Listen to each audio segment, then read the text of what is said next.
শবে কদরের কোনো আমল আছে কিনা?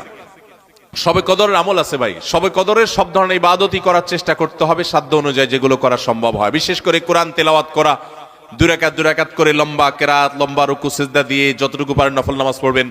বিশেষ পদ্ধতির নামাজ, শবে কদরের নামাজ এত রাকাত, অমুক সূরা এতবার, প্রথম রাকাতে দ্বিতীয় রাকাতে এতবার, এগুলো মন গড়া, এগুলোর কোনো ভিত্তি কোরআন হাদিসে নাই। তবে দুই রাকাত করে যত লম্বা রুকু দিয়ে সিজদা দিয়ে অনেক সময় নিয়ে দুই রাকাত নামাজ 5, 7, 10 মিনিট ধরে যত বেশি সময় ধরে পারেন লম্বা কেরাত রুকুতে নামাজ পড়বেন। এক, তেলাওয়াত বেশি বেশি করবেন, যত সুন্দর করে সম্ভব তেলাওয়াত শুনবেন, শোনাশুনি করবেন, কোরআনকে সময় দিবেন, কোরআন স্টাডি করবেন এই রাতে।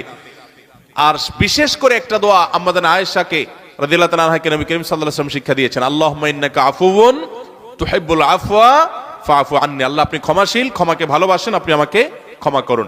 আর আল্লাহর কাছে দোয়া, ইস্তেগফার, রোনাজারি, চোখের পানি ফেলা, গুনাহ মাফ চাওয়া, এগুলো করতে থাকবেন। দান সাদেকা করার সুযোগ থাকলে সেটাও করবেন। অর্থাৎ যে কোনো সাধারণ আমলই করবেন। হাদিসে বিশেষ করে এই দোয়াটার কথা বলা আছে, এটা আমরা লাইলাতুল